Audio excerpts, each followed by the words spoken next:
My name is Scott MacDonald, and I'm presenting a brief talk on the 2 key questions for solving any problem. So there is a bit of an audience participation element to this.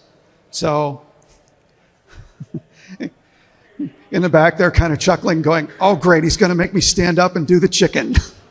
No, I'm not. So as far as about me, I'm an incident response consultant for Secureworks. I have lived the on-call 24/7 lifestyle for nearly 30 years, being the guy that people call at 3 o'clock in the morning when things don't work. In that time, I have led Active Directory and identity and access management teams, operations and engineering teams from multiple Fortune 500 companies. You'll notice I'm not big on fancy slideshows. And a very curious thing about me, or something that people find interesting, is I also teach 16th century sword fighting. So not your typical geek, or maybe I am.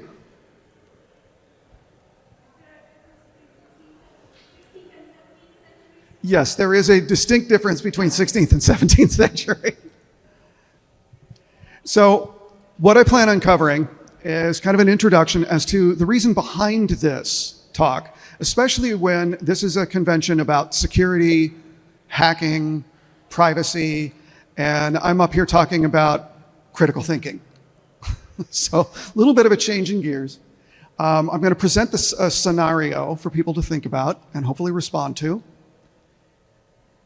Brief section on how we actually work against ourselves. Brief comment about disproving the concept of common sense. I'm going to do a round of 20 questions. We're going to talk about definitive and descriptive questions, and then we're really going to get into the meat and bones of this with those 2 key questions.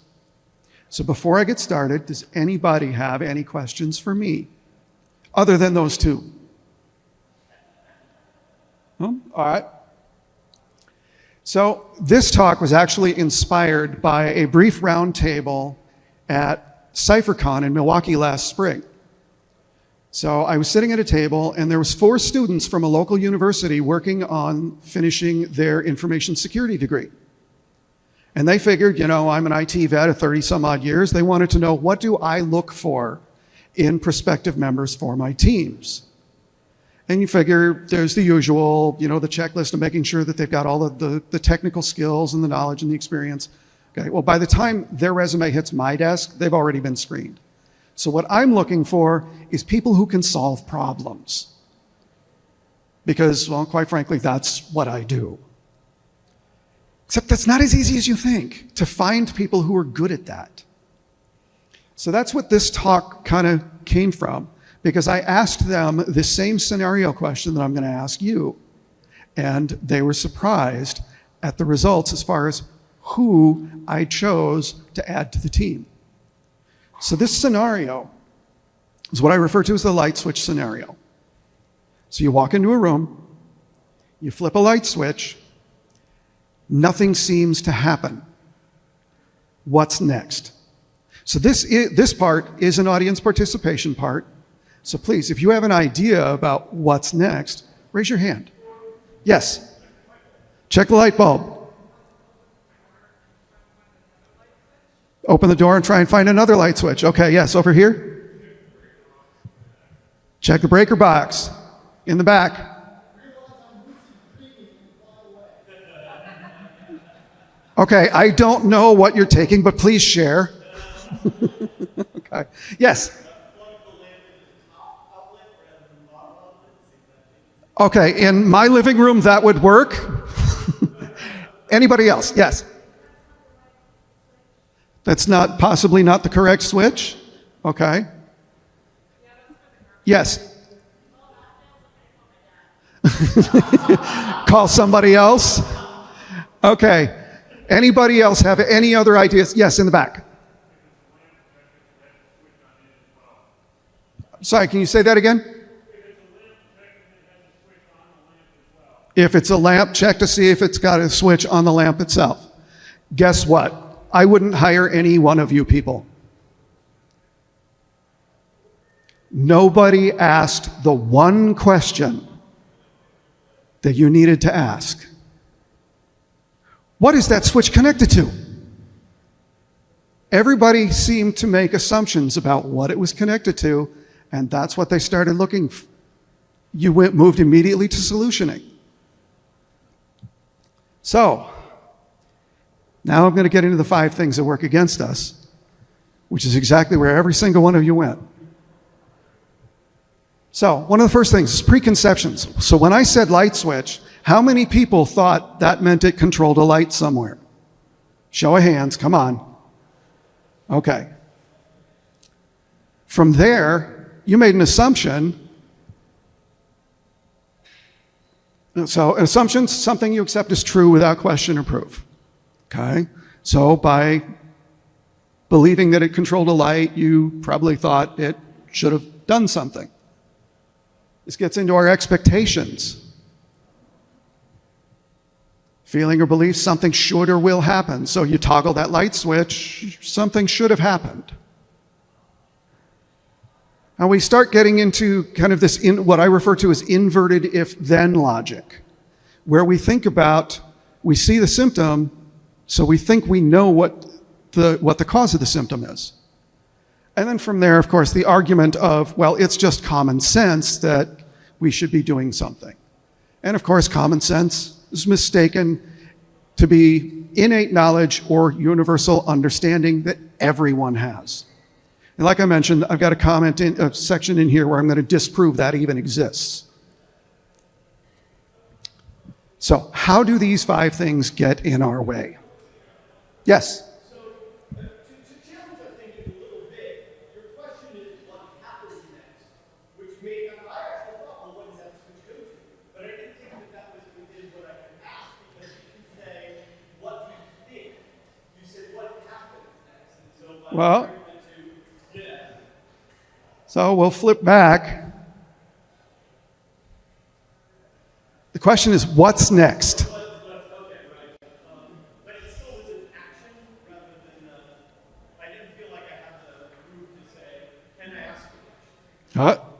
Yes.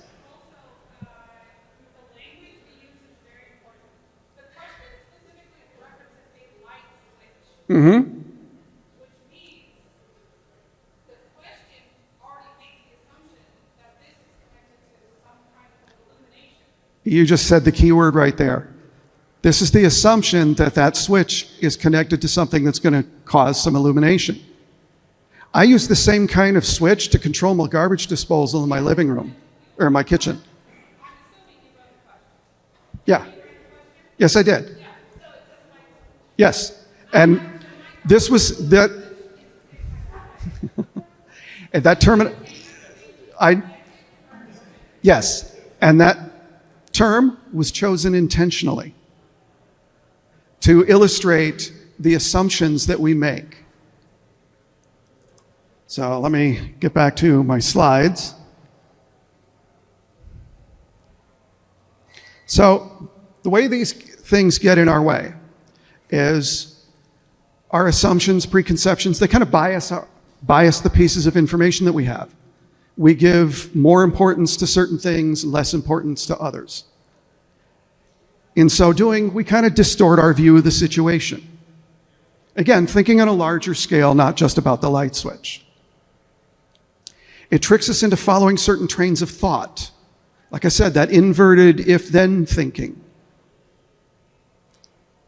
It also encourages us to think that we know what the problem is, therefore we already know what the solution is, or should be. And a lot of times this wastes time finding out what it's not. Now, as much as Thomas Edison, we love to attribute the Thomas Edison found 1,000 different ways how not to make a light bulb. And it's a great sentiment from learning from your mistakes. But I can honestly tell you, this is not a good approach to take when you're talking to an executive on a 3 a.m. outage call when half a country is dark. So not a good plan. So I mentioned my take on common sense. I literally do not think it exists, especially in large groups. So if we loosely define it as shared knowledge and understanding amongst all members of a group of people, the amount of shared knowledge gets smaller as the group gets larger. So when we start with a small group of just say 2 people, we get a fairly decent overlap. Common experiences, common knowledge. We add a 3rd person to that group, what happens? That same knowledge base, shared knowledge base, shrinks. And as we continue to add people and increase the size of that group, it shrinks even further until we get a large enough group where it effectively no longer exists. So this is my argument for common sense doesn't exist, especially not as a troubleshooting tool. So now I want to step back to the light switch scenario, and this is where your comment about semantics is important. So our preconceptions and assumptions, the term light switch, as I pointed out, was intentionally chosen to prompt the assumption that it controlled a light. From there, we have the expectations that that switch should either turn on or turn off a light. And since we didn't get that, it prompted us to try and solve a problem that we thought was happening. People checking the breakers, checking the bulbs, checking the switches, without understanding what it was connected to first. We were wasting time. I literally have a light switch sitting on my dining room table because it's sitting there because I'm going to replace another switch with it. Now, if that would have been the one that you would have toggled, and that's the whole idea of the intentionally vague scenario questions. So from here, I want to move into a game of 20 questions because I want you to get the juices going a little bit more. So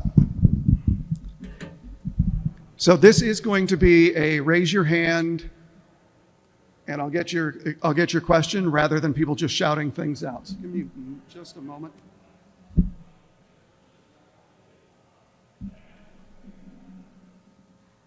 Okay, so I've already picked the object, item, place, etc. So how many here who have not played 20 questions before? Okay, the rules are actually fairly simple. You have 20 questions that you can ask me to identify something that I have picked.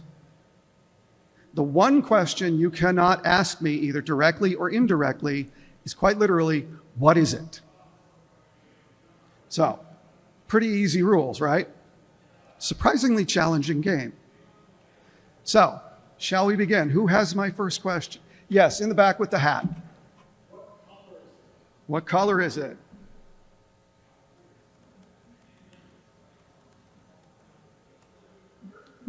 It is brown, black, and white.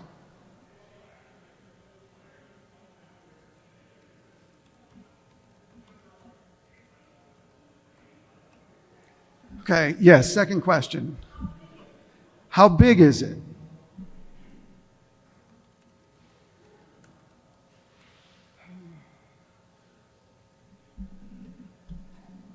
About 4 feet long, 2 feet tall, 1 foot wide. So, give me just a moment.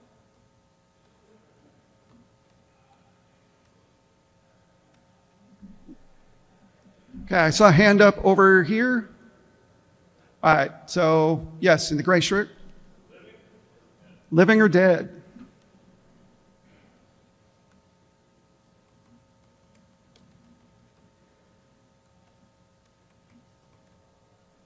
It is living.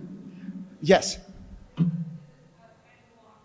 Is it a tangible object? Yes, it is.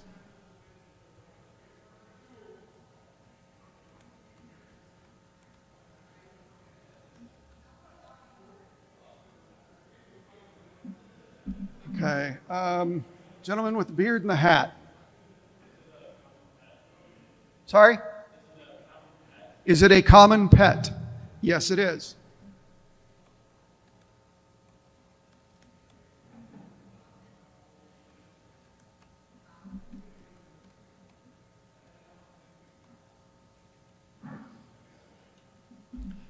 Okay, over here.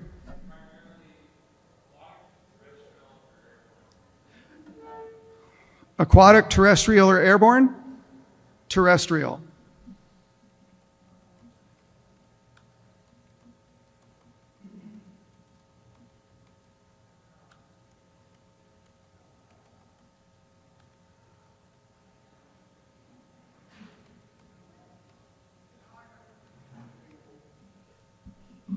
Okay. Yes, in the center. Yes. Does it have fur? Yes.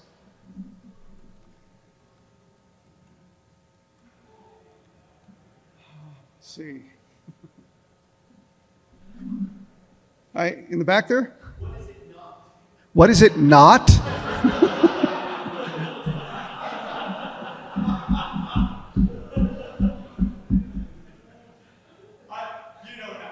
No, I actually have an answer, and this is going to count. It is not yours.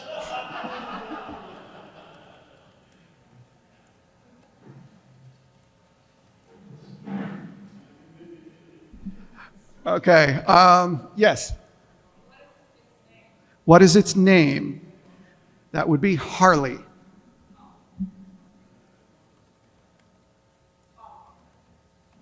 I'm sorry?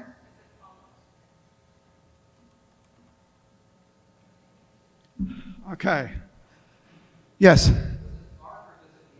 Does it bark or meow? It barks. A little too often.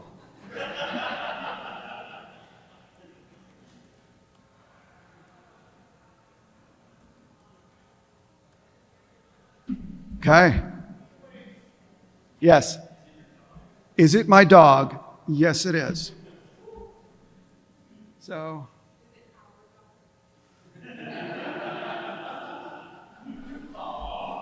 This is my dog. All 85 pounds of big brown dog. Who would be, if you were to come over, until you got through the door, she would sound like the meanest, most vicious animal on the planet. You walk through the door, and aside from her nose trying to go into uncomfortable places, all she wants to do is be your best friend.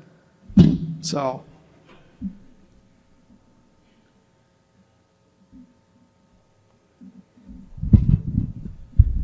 So the question, why did we just play a game of 20 questions? I like you. The reason I wanted to have you do this is because I wanted to talk about definitive and descriptive questions. Now again, these are not the two types of questions, but this just gets into two types of questions. So when we talk about definitive questions, these limit our scope, constrain our results, and are frequently used to confirm or deny a specific criteria or state. So for people that asked me, is it this or this? That would be, yes or no, that would be a type of definitive question. A descriptive question, the perfect one that was asked was, what is it not? As broad as that is, that would be a descriptive question because it provided an open-ended answer that would provide more information than a definitive, especially early on.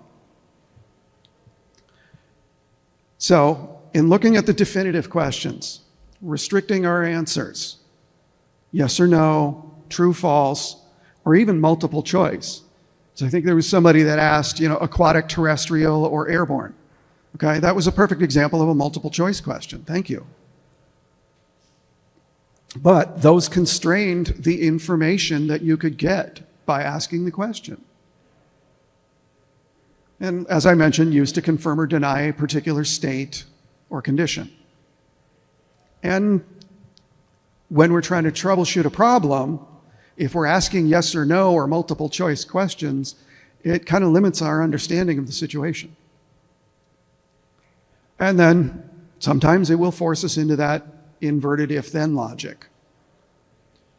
Descriptive questions, these provide the answers that can present details and information that are otherwise easily overlooked. Things like seeing the bigger picture, being able to see related symptoms and conditions. So with our light switch example, if you flip that light switch and it's noon on a bright sunny day and that switch controlled an exterior light, you wouldn't necessarily see the light come on, would you? Especially if it was on the other side of a wall. But you might see it if you flip that switch at, say, midnight. It also sets us up for the further macro to micro type questions, because you notice during our 20 questions, when people asked more broad, open-ended questions that had more broad, open-ended type answers, it gave you a more accurate direction for your questioning. So I wanted to bring these up just so that people start thinking about how we can use these, use questions to be able to help get us faster and more effective answers. So, how many definitive answers or questions do you remember being asked? Yeah. Did it bark or meow? Aquatic, terrestrial, or airborne? Oh, things like that. How many descriptive questions? I mean, one of the first ones is, what color was it? And that alone told you a lot, even though it was only a three-word answer. So when you look at the definitive questions versus the descriptive questions, which ones do you think you got more of a benefit from during that 20 questions game? Right, your descriptive questions. Until you got to the point where you were pretty confident all of the information that you'd gathered so far pointed to a very limited set of options. That's when your definitive questions come in. So, and of course, when should we have used each of these? The descriptive early on and the definitive later on. So now I want to get into the two questions. And this truly is kind of the meat and potatoes of this talk, and is actually the shortest part of it. So, as I mentioned, during our light switch example, there were a lot of questions that were going through people's minds, getting tripped up by our preconceptions, our assumptions, and expectations, some of it intentionally induced by the verbiage I used. So, as annoyed as you may be with me with that, it was intentionally chosen. So, one of these things, one of the key things with this is remembering that you need to check your ego. You need to be willing to put your ego aside, because it means taking an honest self-assessment of your skills and knowledge of the situation. There's going to be times when you're going to be faced with problems that you have no freaking clue what to do next. And then you need to have a willingness to engage outside people or resources when that happens. I've met people that they hit a problem that they can't solve and they just shut down. These people are completely useless to me at 3 o'clock in the morning. So I need people that can think on their feet, that are going to know when they need to wake me up or wake somebody else up, preferably not an executive. But so with that in mind, first question, what do I know? Keeping in mind that this is only empirical information, factual information. So what would you consider factual information? Anyone? Yes? Date. Pardon me? Date? Yeah,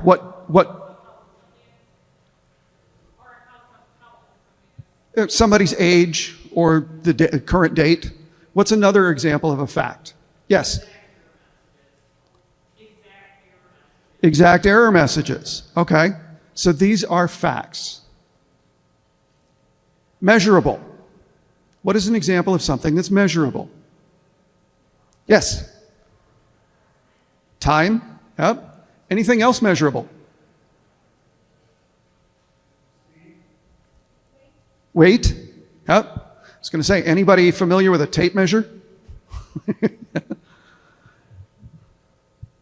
And verifiable. What is verifiable information? I'm sorry? A hash?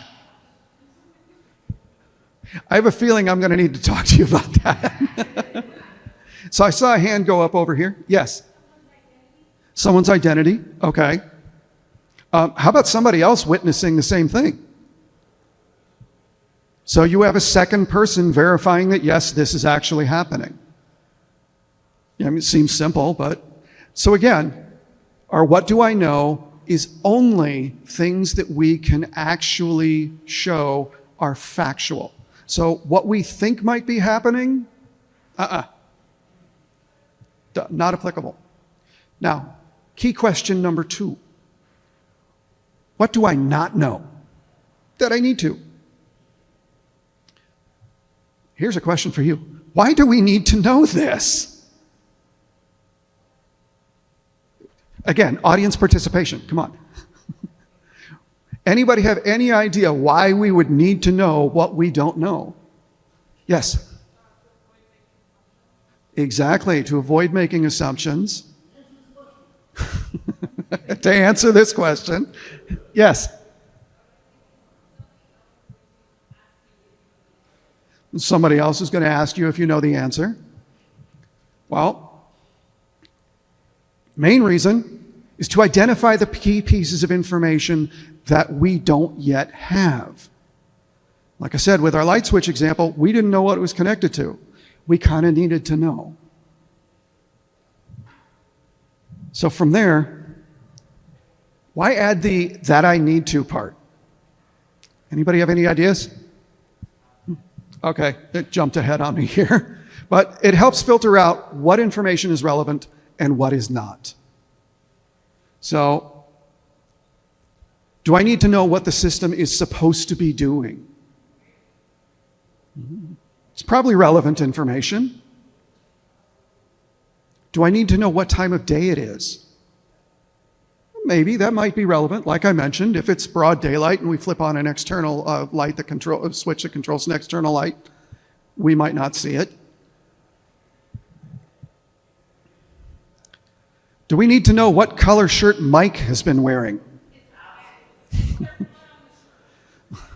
As far as trying to solve our light switch problem.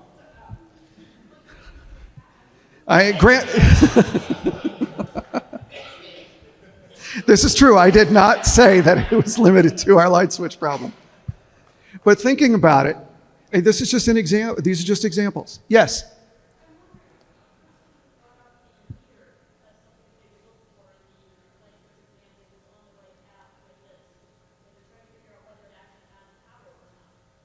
That's entirely possible.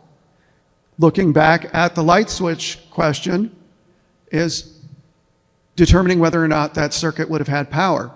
But again, the first question, probably a little bit more key, is what is the switch connected to? So, yes. What was our intent by flipping the switch? That's another question too. What was our intent and expected result? That kind of ties back to that first question. What was the system supposed to do? And again, these are just questions to illustrate what may or may not be relevant. You could have 1,000 different questions, every single one of them specific to the problem you're trying to solve. Your car won't start. Okay, at this point, any references to our light switch is kind of pointless. My car won't start. Where are my keys? That's kind of an important thing to know. So, like I said, the reason that we need to know, why we're adding that I need to is to help us exclude extraneous, unnecessary, and irrelevant information. Like I mentioned, if we're looking at trying to figure out why our switch didn't seem to do anything, what the color of Mike's shirt is not really a relevant detail. So, now, what else can we add to this? Obviously, if you're an electrician, you've got a pretty good idea what that circuit should have done. But if you're not, there's only a certain limited amount of your personal direct experience that you can apply to this, especially to that specific circuit. So in my case, if I walk into my living room and I flip the switch that I'm thinking should turn on the lights and it doesn't, I know what outlets it controls. I know that it should have power.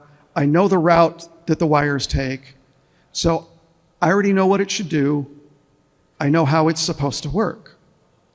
But if I have my friend Mike here come over, he flips the switch and nothing happens, he doesn't necessarily know what outlets are controlled by that switch, what breaker on my circuit panel it's connected to.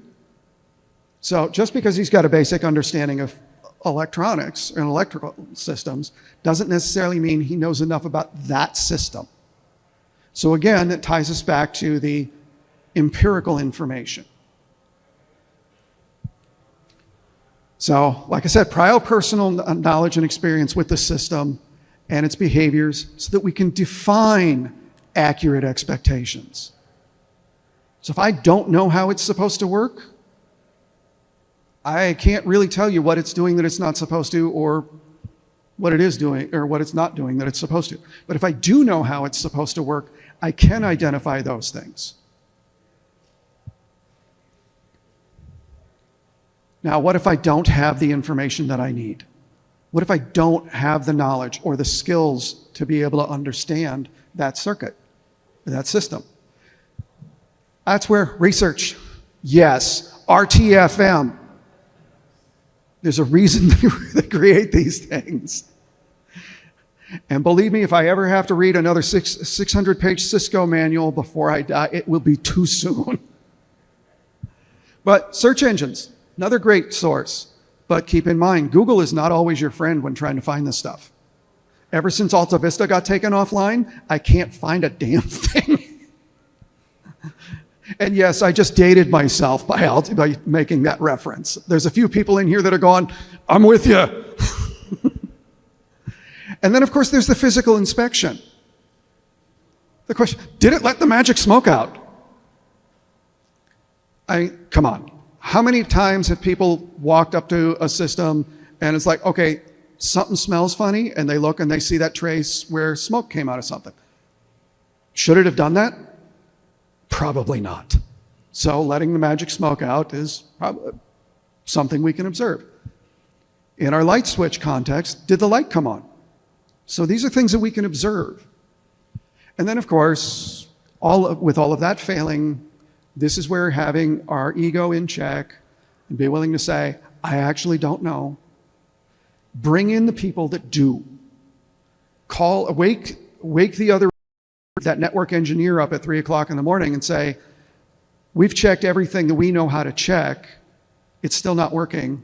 We need your help. So, reviewing our light switch scenario. So we walked into a room, we flipped the switch, we observed nothing happened. That's what we knew. That's all we knew. Those were the things that were factual, verifiable, measurable. Yes?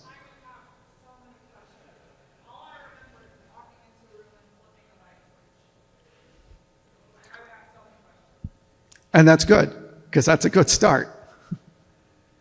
And then, what did we not know that we needed? What the switch was connected to. Yes? This is where I have to check my ego and say, I don't know. Check with Mike. Which light? Well, see, now there's a question you're going to have to answer. So this is going to take us to our recap. Oh, maybe. So,